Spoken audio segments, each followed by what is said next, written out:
Good evening, my fellow Americans. 10 days ago, in my report to the nation on Vietnam, I announced the decision to withdraw an additional 150,000 Americans from Vietnam over the next year.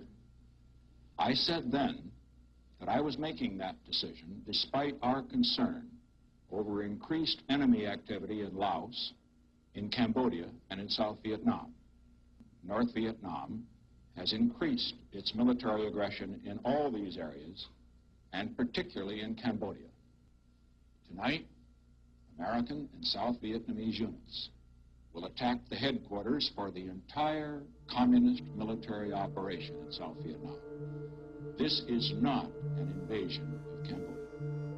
Our purpose is not to occupy the areas. Once enemy forces are driven out of these sanctuaries, and once their military supplies are destroyed, we will withdraw. We're seen here at the city of Kent, especially, probably the most vicious form of campus-oriented violence yet perpetrated by dissident groups and their allies in the state of Ohio. For this reason, most of the dissident groups have operated within the campus. This has moved over where they have threatened and intimidated merchants and people of this community. They only have one thing in mind, that is to destroy higher education in Ohio. They're worse than the brown shirt and the communist element, and also the night riders and the vigilantes. They're the worst type of people that we harbor in America. And I want to say that they're not going to take over a campus. And the campus now is going to be part of the county and the state of Ohio. There's no sanctuary for these people. We are going to eradicate the problem. We're not going to treat the symptoms. And as long as this continues, higher education in Ohio is in jeopardy.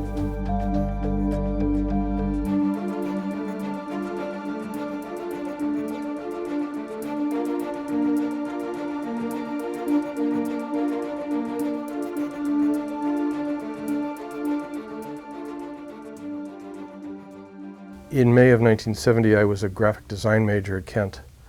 I was a second-year senior already. And I had my camera, I had black and white film loaded in the camera. Had actually been working on a cartoon for the Stater that morning about how Campus Day, which was coming up the next weekend, was probably going to be a little bit different because of all the National Guard on campus. Well, I was a junior in May of 1970. I was a student at Kent State. During the shootings, I was actually on my way to class from a lunch break. I had attended the rally on Friday and had every intention of attending the rally on Monday because there was a continuation. I was a freshman student. I attended the demonstration. I knew to attend the demonstration because I had been at the demonstration on Friday that called for the rally on Monday. After my morning class that finished at 11:50, I was making my way to the Commons because I had been on campus the previous Friday when there was a call to meet again on the Commons on Monday at noon to discuss participating in a national student strike. So that was why I was heading for the Commons when I arrived there. Of course, the National Guard was there based on all the things that had occurred the previous couple days. On May 4th, I was sitting in a finance class, and the finance professor, I remember raising my hand and saying, you know, that with all the stuff that's going on campus, it was right at 12 o'clock, by the way, would you mind postponing our midterm, which was scheduled for the next day? And he said, I don't care what happens. We're going to have that midterm tomorrow. You guys need to buckle down and to get out of the stuff that's going on around you, ignore it, and pay attention and think about why you're here in the first place. I went out to the rally about noon as a faculty marshal. Just as I got to the Taylor Hall, the National Guard Jeep drove out and said, you must leave, this rally's illegal. I said to my friend Norman Duffy, let's go down and talk to the students, convince them, and I wanted them to leave because we were worried about the bayonets on the rifles. We had no inclination that the guns were loaded, which of course they were. Just as we were beginning to walk down the hill from Taylor Hall to where the activists were, the National Guard started coming across the Commons and began to tear gas the demonstrators and the observers and the faculty marshals. I heard the bell outside by the Commons and picked up my camera and went out and saw the group forming by the Victory Bell and the National Guard troops forming up around the remains of the ROTC building. Captured parts of the tear gas being lobbed at the students and the students throwing the tear gas canisters back. When the guardsmen advanced toward the crowd at the Victory Bell, after throwing tear gas, well, after and continuing to throw tear gas, and then started coming with their bayonets pointed toward the students, I left the Commons, along with 1,000 or more other people. When I came up over the hill, I didn't want to stay out in front of the guardsmen. I didn't know how long they would keep marching, and so I made a decision at that point to go down the hill toward Lake Hall. Then when the guard went up across the hill, I followed them up there, and when I crested the hill by the pagoda, they were in the practice football field.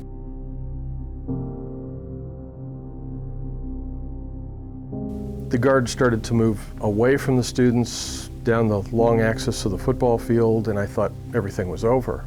From where I was standing behind Lake Hall, I couldn't see them when they were on the practice football field, but then they reappeared into my line of vision as they marched back up the hill toward the pagoda. I thought that they were marching back to where they had come from and that the rally would reconvene on the Commons for a time. So I went up past Taylor Hall, turned left, went down into the parking lot. As I got to the parking lot, Prentice Hall parking lot, I saw a student some distance off laying on the ground. I went over to the student. It turned out to be a blind student who'd been tear gassed. I gave him a little first aid, and then I walked back to the edge of the parking lot and was just standing there. The guardsmen were marching in the direction of the Commons. They appeared to be going back where they came from, and it was a complete surprise that they turned, and obviously a horrific surprise that they started shooting. The guard came up the hill towards the pagoda. When they got to the pagoda, the right rear echelon of guardsmen turned and fired.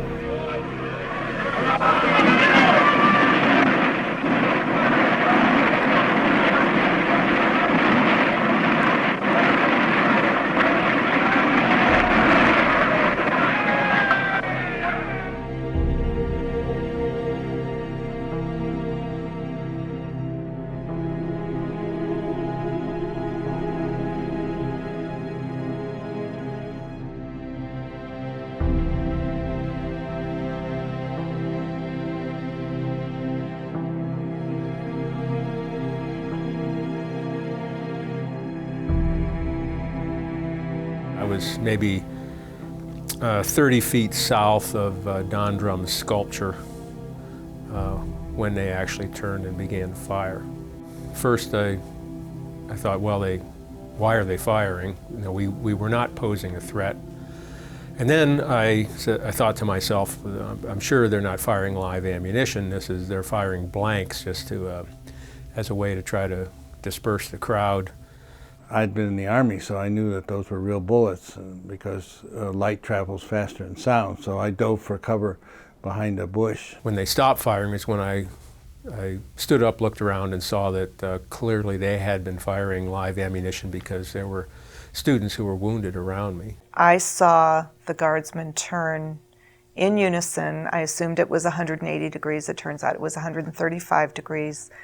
Lift their rifles in unison and begin to fire. The friend that I was with pulled me into Lake Hall, and then when we were in there, somebody came, after a minute or so, someone came in and said people had been shot. But I remember saying to myself, what should I do? When a student rushed up who knew me and said, Dr. Lewis, those were blanks, weren't they? And I said, no, and I pointed to Sandy Scheuer's body. I didn't know it was her at the time. And I began to run around the back of the parking lot saying, I'm Dr. Lewis, you must leave, those are real bullets. John Cleary, who I didn't know at the time, was at the base of that sculpture, and he was the first person I saw who wasn't getting up when the rest of us were. So I went to him and lifted his shirt and saw that he had a bullet wound in his chest. I tried to put pressure on the wound with my t-shirt. I had only been in the Stater office just a minute or so when we heard people screaming and running, and I remember somebody popped their head in the door of the Stater and said they just killed 4 kids. And I just couldn't believe it at first, but as more and more people were screaming and running into Taylor Hall, I knew something had happened. I knew several people that might have been there, and I was fearful that something might have happened to them. My roommates did not come home for lunch, so I thought maybe they went to the rally as well. And I remember looking down a hallway and seeing a trail of drops of blood down the hallway, and then we went out and left Lake Hall and walked along the access road until we got close to where Jeff Miller was lying. I went outside, first thing I saw was Jeff Miller's body. And I kept saying to myself, no, he can't be dead, he can't be dead. Seeing an ambulance come over the hill, and I thought, oh good, they're gonna pick this guy up, and the ambulance just went on by to somebody else. Eventually, when the ambulances finally arrived, there were not enough ambulances for the wounded students, so we doubled up two wounded students in one ambulance, and I rode along. I looked out over this scene and saw what seemed like dozens of clusters of people standing in groups looking down at the ground. And I realized that what I was seeing in this huge scene was people standing over bodies on the ground. I went back to the Victory Bell on the Commons, where a couple of hundred other people had started to reassemble. It was a demonstration again. It was in protest against what the Guard had done. I went to the Commons, and at that point in time, Professor Glenn had gotten everyone sitting down that was there on the Commons, and they were trying to usher you out of the area to the extent that they could. This is the National Guard. And the siege mentality took over. I mean, we were actually looking at the Guard reform on the Commons, and I thought if they started to move on the students again, people were going to run into Taylor Hall. I was convinced that the Guard would follow them in this time and probably be shooting. The Guard made clear that we had to, they weren't going to stand for us remaining by the Victory Bell. And what people did was go over to the slope by Stouffer Johnson and stage a sit-in. It was like being in a class. I mean, people were sitting in rows, and what actually made it more like a class for me was that my geology instructor, Glenn Frank, was pacing back and forth in front of the rows of people. Glenn Frank gave a very emotional speech and convinced the students to leave. He was crying, he was pleading with us to leave because he was convinced, and he convinced the students who were staging the sit-in that if we didn't leave, the Guard would engage in further violence against the students. And with the help of the marshals, most of the students exited to the right of where they were sitting. Kent State then closed for within 3 hours. So I went into the Student Union, which was in the old facility at the time, which is now Oscar Ritchie Hall, and proceeded to do the right thing, which was call my mother to tell her I was safe, because, you know, of course, back in Philadelphia, where I'm from Philadelphia, and back in Philadelphia, this was going to be in the news. In the middle of the phone conversation, they cut all the lines out of Kent. So as I'm saying to Mom, I'm safe, the phone went dead, and I couldn't get back to her for several hours because there was no communications outside the city of Kent. All of our phone lines were dead. You could not, nobody could call in and nobody could call out. So it was a very frightening time. You only had the radio to receive information, and I didn't find out until my mother came and broke through the barricades to come and get me, to take me home to my home in Youngstown. And it was then that I found out that my childhood friend, Sandy Scheuer, had died. And the next day, when I read the newspaper, I found out that another acquaintance of mine, Bill Schroeder, was also killed. There was just no reason to fire. It was a rather incredulous response to the shootings. I just couldn't and to this day I don't understand why they fired. I was home before my mother got back home, and around 6 o'clock my father walked in the back door, and I was sitting at the kitchen table, and he saw me, and the first words out of his mouth were, they should have shot all of them. And I said to him, don't you know then that one of those people would have been me? And he passed into the other room. And I relate that part of my experience because it was very representative of the times. His attitude was the attitude of many people, the attitude of some people even today. May 4th was Monday.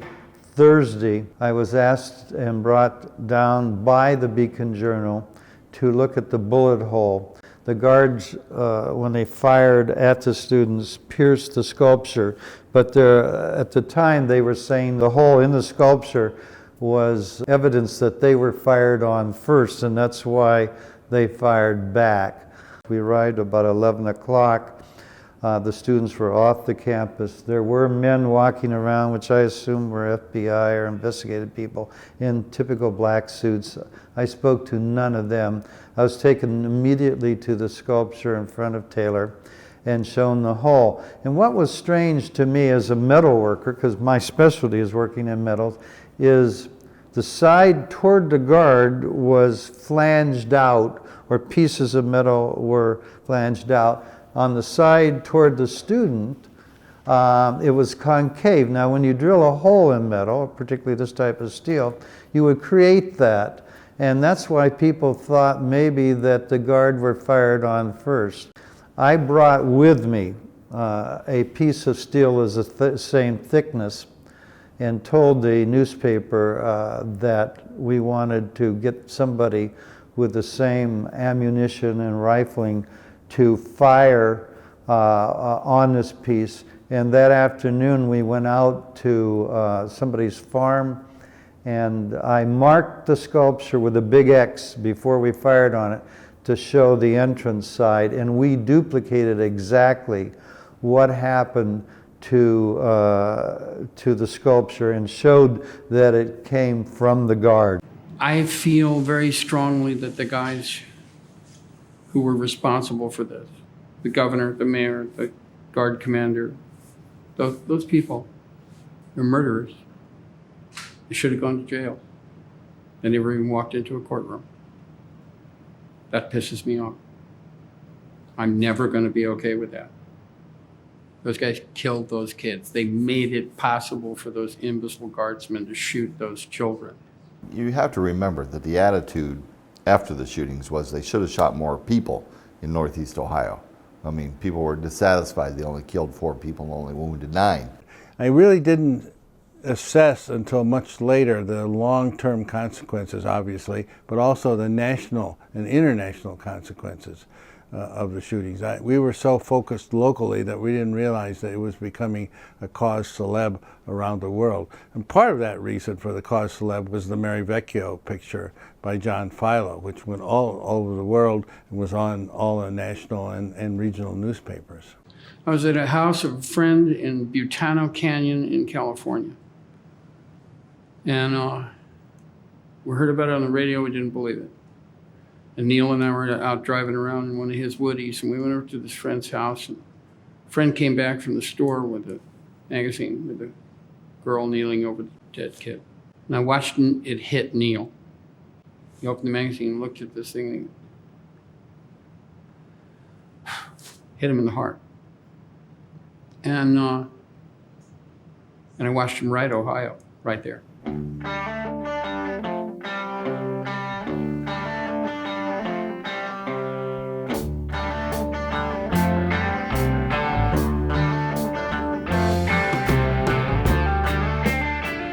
Calling Nash and saying, hey, get a studio right now. We need a studio right now. And we got it out right away. So it was immediate. It was topical, it was immediate, and it was the truth. And you could feel that we were angry.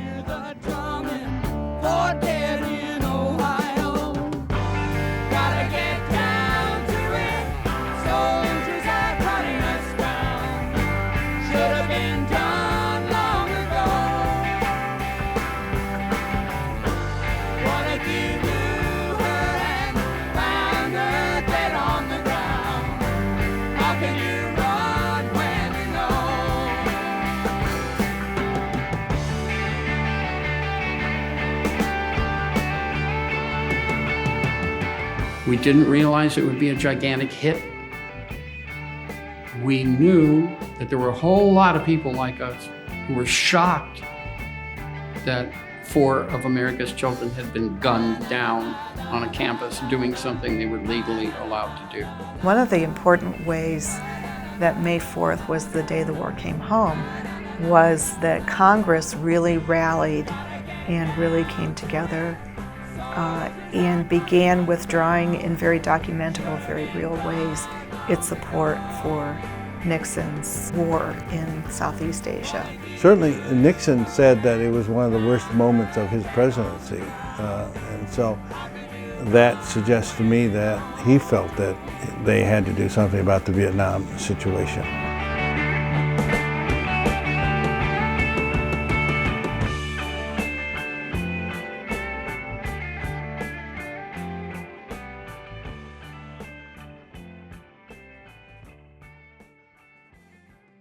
I'm honored to be here today on behalf of the Ohio Historical Society to participate in this dedication ceremony for the listing of the May 4th, 1970 Kent State shooting site in the National Register of Historic Places.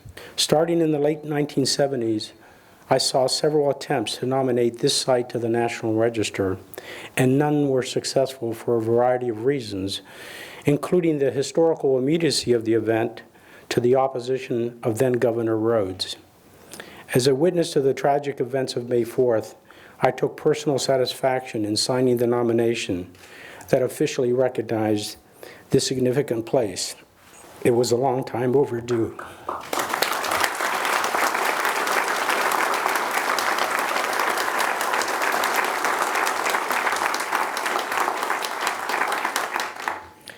The recent effort, spearheaded by faculty members Mark Seaman, Laura Davis, Carol Barbado, and Jerry Lewis, was successful, and it produced a document that has received recognition from the National Park Service for its excellence in placing this event into historical context.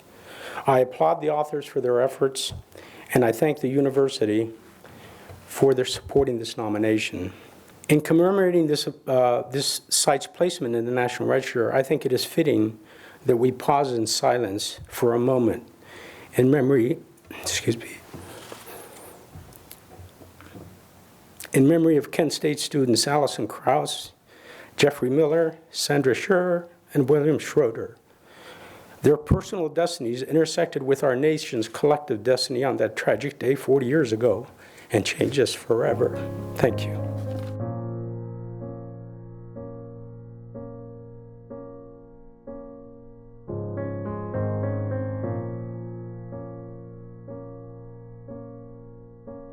One thing I liked the best about it is it put the events of what happened here in 3 or 4 days into context. They made it clear it wasn't about that one day, but more important, it wasn't just about Kent State. I love the map that showed all the college campuses where the uproar happened.